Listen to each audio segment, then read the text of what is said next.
नमस्कार। एक और नया वीडियो में आप सभी का बहुत बहुत स्वागत है। दोस्तों, अगर आप भी घर बनाने का प्लानिंग कर रहे हो तो ये वीडियो आप ही के लिए है, क्योंकि आज की इस वीडियो में मैं आप लोग को एक बनता हुआ घर का छत का ढलाई तक का जो पूरा काम किया गया है इसके बारे में बताने वाला हूँ। कॉलम बीम का साइज़ के साथ इसमें क्या क्या चीज़ आपको देखने को मिलेगा, इसका साइज़ क्या है और इसे बनाने में टोटल कितना रुपए का खर्चा आया है, इसके बारे में भी आप लोग को पूरा जानकारी इस घर के वॉक थ्रू के साथ में आप लोग को देने वाला हूं। एक अच्छा मौका है, वीडियो को पूरा देख लीजिएगा, आपको अंदाज़ा लग जाएगा कि आपको अपना घर का काम को किस तरीके से करवाना है। और अगर आप इस तरीके से काम करवाते हो तो छत के ढलाई तक, जैसे आप देख सकते हो कि फ्रेम स्ट्रक्चर का काम किया गया है, इतना काम करवाने में आपका कितना रुपए का खर्चा आएगा, इसके बारे में भी आप लोग को पूरा जानकारी आज ही मिल जाएगा इसी वीडियो से। तो चलिए वीडियो को शुरू करते हैं। उससे पहले छोटा सा रिक्वेस्ट है, चैनल को सब्सक्राइब अब तक नहीं किए हो तो निराला कंस्ट्रक्शन को सब्सक्राइब ज़रूर कर लीजिए। दोस्तों, सबसे पहले आप इस बनते हुए घर का साइज़ को जान लीजिए, आपको समझने में आसानी होगी।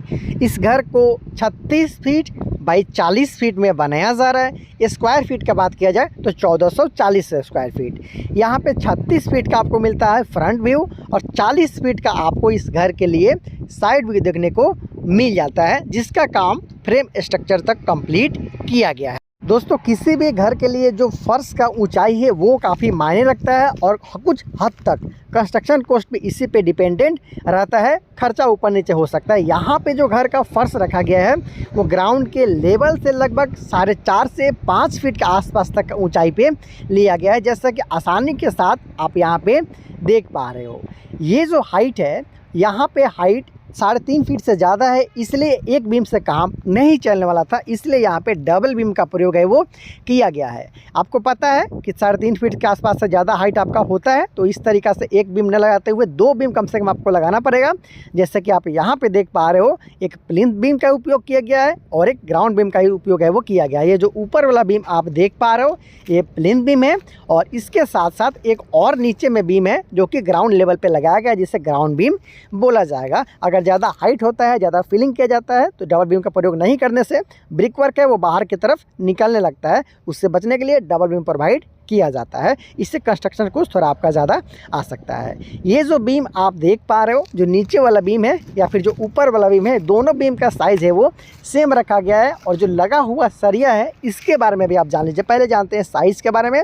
इसका जो टॉप है जहाँ पे ब्रिक वर्क किया जाएगा, ईंट का जुड़ाई किया जाएगा, वो 10 इंच का है और जो इसका डेप्थ है वो 11 इंची का रखा गया है। जी दोस्तों, ये डेप्थ आप देख पा रहे हो, ये 11 इंची के आसपास में रखा गया है।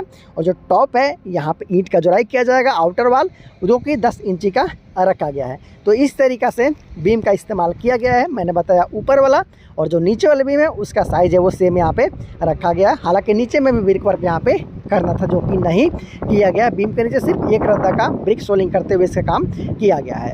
दोस्तों, इसमें जो लगा हुआ सरिया है बीम में, इसके बारे में जान लेते हैं। देखिए, ये हाइट तो मैंने बताया आपको 4.5 से 5 फीट के आसपास में हाइट है।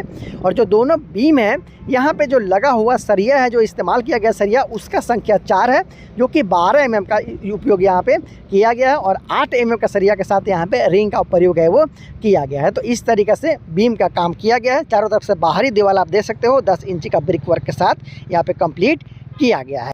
दोस्तों, बीम के साथ साथ ये भी ज़रूरी है कि आखिर इस घर में कॉलम का इस्तेमाल किस तरीके से किया गया और साइज़ क्या है, क्योंकि कॉलम पतला लगाते हो, सरिया कम डालते हो, खर्चा कम आएगा। इसलिए कॉलम के बारे में भी आप ज़रूर जान लीजिए। ये घर को 3 से 4 तला तक ले जाना है, इसलिए यहाँ पे जो हेवी कॉलम है उसका इस्तेमाल किया गया है। और फिनिशिंग भी काफ़ी अच्छा आया हुआ है। ये देख सकते हो। साइज़ की बात किया जाए तो इसे 9 इंच बाई 14 इंच का साइज़ में बनाया जा रहा है। जी दोस्तों, 9 इंच बाई 14 इंच का साइज़ में यहाँ पे बनाया गया है, वो 9 इंच और ये रहा आपका 14 इंच। फिनिशिंग देख सकते हो, बिल्कुल नीट एंड क्लीन यहाँ पे आपको कॉलम देखने को मिल रहा है। बिल्कुल ऊपर से लेकर नीचे तक आप देख पा रहे हो। दूसरा कॉलम को भी दिखाऊंगा, जिसमें लगा हुआ जो सरिया है इसके बारे में भी आप जान लीजिए, क्योंकि सरिया पे भी काफ़ी डिपेंड करता है। कम सरिया डालते हो, खर्चा आपका कम आता है। इस तरीके से जो ज़्यादातर यहाँ पे कॉलम है उसको मैं दिखाऊंगा आप लोग को। और साइज़ सेम रखा गया है, जैसे सेम साइज़ और सेम सरिया के साथ में यहाँ पर उपयोग है वो किया गया है। ये भी जो कॉलम है इसका भी देख सकते हो फिनिशिंग काफ़ी अच्छा है वो आया हुआ है, बिल्कुल नीट एंड क्लीन यहाँ पे काम है वो किया जा रहा है। देर नहीं करते हैं, चलिए देखते हैं कि आखिर ये जो कॉलम मैंने आप लोग को दिखाया अभी, उसमें सरिया का इस्तेमाल किस तरीके से किया गया। तो 6 सरिया का इस्तेमाल है वो ये सारा कॉलम में किया गया है। मैं आपको 1-2 कॉलम का जो काम है, जो सरिया लगा हुआ है उसको जूम करके दिखाने का कोशिश करता हूँ। ये देख सकते हो 6 सरिया का इस्तेमाल है वो किया गया है, लेकिन याद रहे 6 सरिया है वो 16 mm का है और ईजिली इस तरीके से आप 6 सरिया के साथ अपना कॉलम का काम करवाते हैं 9 इंच बाई 14 इंच का, तो अपने घर को 3 से 4 तला तक ले जा सकते हो। 8 mm का रिंग का इस्तेमाल भी यहाँ पे किया गया है। 4.5 इंच मोटा यहाँ पे छत का ढलाई किया गया है, ये आप देख सकते हो। और जो छत का ऊंचाई है ये भी बहुत ज़्यादा मायने रखता है। ज़्यादा ऊंचाई करते हो तो कंस्ट्रक्शन कॉस्ट आपको पता है कि ज़्यादा आता है, लेकिन यहाँ पे 10.5 फीट का हाइट रखा गया है। जी दोस्तों, स्टैंडर्ड हाइट यहाँ पे 10.5 फीट का रखा गया है। ये आप बहुत ही आसानी के साथ यहाँ पे देख पा रहे हो और इस तरीक़ा से यहाँ पे काम किया गया। अगर फॉल सीलिंग कराना है तो आपको 11 फीट के आसपास तक इसका हाइट है वो ले जाना पड़ सकता है।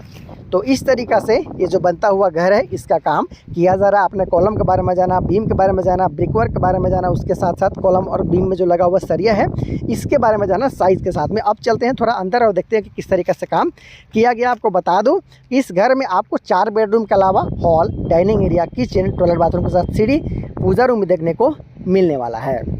साथ में देखिएगा तो लगभग 3-3 फीट का दोनों तरफ से यहाँ पे छज्जा निकाला गया है। ये भी आप देख सकते हो, ये छज्जा का काम है वो किया गया है और इसके साथ साथ कैंटिलीवर बीम और पट्टी बीम का प्रयोग है वो भी किया गया है। उधर से भी इसी तरीके से छज्जा है वो निकाला गया, हालांकि अंदर चल के आपको दिखाऊंगा। और इसका जो फर्श है उसके बारे में जानिए। फर्श को ढालने में भी काफ़ी अच्छा खासा पैसा है वो लगता है, तो फर्श के बारे में जानते हैं। फिर ये जो अब तक का पूरा खर्चा है उसके बारे में भी जानेंगे। यहाँ पर देख सकते हो नया जो प्लाई है उसका इस्तेमाल करते हुए यहाँ पर छत का ढलाई किया गया है, ताकि जो छत का फिनिशिंग है वो आपको बढ़िया है वो मिल सके। तो इस तरीक़े से यहाँ पर जो छत का काम है वो किया गया है, आप इजीली यहाँ पे देख सकते हो। घर का फर्श में देखिएगा तो बैक फिलिंग के साथ यहाँ पे घर का जो काम है उसे किया गया है। बैक फिलिंग के रूप में यहाँ पे देखिएगा तो डस्ट का प्रयोग किया गया है। जी हाँ दोस्तों, डस्ट का प्रयोग जो कि गिट्टी बनाने के दौरान जो चूर प्राप्त होता है, जो छोटा छोटा कण, उसका इस्तेमाल करते हुए यहाँ पे इसका भराई का काम किया गया। इसके बाद में ब्रिक सोलिंग किया जाएगा, उसके बाद में इसका ढलाई के साथ में जो फर्श बनने का काम है वो कंप्लीट किया जाएगा। फिर आने वाले दिन में टाइल्स या मार्बल आपके अनुसार है, बजट के अनुसार यहाँ पे काम है वो करवा सकते हो। तो इस तरीक़े से फ़र्श अभी नहीं बनाया गया है, आप इजीली यहाँ पे देख पा रहे हो। और यहाँ पे सीढ़ी का निर्माण है वो भी किया गया। थोड़ा सा आपको दिखा देता हूँ कि किस तरीक़े से सीढ़ी का निर्माण है वो किया जा रहा है। ये देखिए पहला फ्लाइट पार्ट हो गया, बीम से निकला हुआ ये सीढ़ी है। इस तरीक़े से सीढ़ी का काम है वो किया गया है। यहाँ पे पहला फ्लाइट पार्ट है, ये आप देख सकते हो। उसके साथ साथ ऊपर चलिए थोड़ा और आपको दिखा देता हूँ ताकि आपको और भी आइडिया मिले। खर्च के बारे में बताऊँगा कि कितना का खर्चा है वो आया है। यहाँ पे आपको लैंडिंग हो गया, चौताल जिसे भी बहुत सारे लोग बोलते हैं। उसके साथ साथ थोड़ा और आगे चलते हो तो अब 3.5 फीट चौड़ा ये सीढ़ी है, 10 इंची का ट्रेड है और 6 इंची के आसपास का यहाँ पर राइजर का काम है वो किया गया है। इसके साथ साथ एक और यहाँ पे देखिएगा तो फ्लाइट पार्ट आपको देखने को मिल जाता है। और इस तरीके से आप छत पे चल जाते हो। छत का ढलाई वो भी 5 से 6 दिन हुआ, इसलिए यहाँ पे क्यूरिंग का काम अभी चल ही रहा है। ये देख सकते हो, सुबह शाम यहाँ पे पानी डालना होता है और इसके साथ साथ कुछ इस तरीके से कैरी बनाते हुए पानी डालते हो तो लंबे समय तक पानी है वो टिकता है, जैसे कि आप यहाँ पे देख पा रहे हो। गर्मी के दिन है तो आपको 2 से 3 बार अच्छे तरीके से चेक करना चाहिए और इसमें पानी डालना चाहिए। कम से कम 17 से 18 दिन के आसपास तक का कम से कम आपको तो क्यूरिंग का काम करना ही चाहिए। तो इस तरीक़े से ये जो बनता हुआ घर है इसका काम देख पा रहे हो कि इस तरीक़े से यहाँ पे काम है वो किया गया है। तो दोस्तों अब जान लेते हैं कि आखिर इस घर का फ्रेम स्ट्रक्चर का काम करवाने में अब तक टोटल कितना रुपए का खर्चा आया है, क्योंकि काम तो आपने देख लिया है। एक बात और बता दूं कि इसमें ब्रिकवर्क का काम अभी बाकी है। दिया दोस्तों, इसमें जो भी ईंट का जुड़ाई किया जाएगा, दीवार का काम किया जाएगा वो अभी बाकी है। चाहे वो बाहरी दीवार हो या फिर घर का पार्टीशन वाल हो, अंदर का दीवार हो, वो सारा काम अभी बाकी है। सिर्फ फ्रेम स्ट्रक्चर का काम अभी देख पा रहे हो कि किस तरीके से कंप्लीट किया गया है। सिर्फ फ्रेम स्ट्रक्चर का जो अब तक का पूरा खर्चा है इसके बारे में जान लेते हैं। तो इसमें लेबर कॉस्ट के साथ साथ मटेरियल कॉस्ट को भी इंक्लूड किया गया। मतलब अब तक का जो टोटल खर्चा है उससे बता रहा हूँ, इस ठेकेदार के अनुसार लगभग 8,70,000 रुपये के आसपास में खर्चा है वो आ चुका है, जिसमें आपने देखा कि इस घर का साइज को 36 फीट बाई 40 फीट का रखा गया है। काम आपके सामने है किस तरीके से यहाँ पे काम किया गया है। जैसे जैसे स्टेप वाइज काम आगे बढ़ेगा आप लोग के लिए वीडियो लाऊंगा, बताऊंगा, दिखाऊंगा कि किस तरीके से स्टेप वाइज इस घर का काम को कंप्लीट किया गया। जैसे कि इसका दीवार का काम किया जाएगा, उसके बाद में फिर प्लास्टर का काम किया जाएगा, पुट्टी का काम किया जाएगा, दरवाज़ा वगैरह सारा चीज़ का काम मैं आप लोग को स्टेप वाइज दिखाऊंगा और बताऊंगा कि स्टेप वाइज किस तरीके से इसका खर्चा है वो आ रहा है। ऐसे ही बहुत सारा घर का इंटरेस्टिंग वीडियो देखने के लिए आप हमारे चैनल को सब्सक्राइब ज़रूर कर लीजिएगा, क्योंकि निराला कंस्ट्रक्शन एकमात्र ऐसा चैनल है जो कि डायरेक्ट साइट पर जाकर आपको बनता हुआ घर का वीडियो दिखाता है। तो चैनल को सब्सक्राइब ज़रूर कर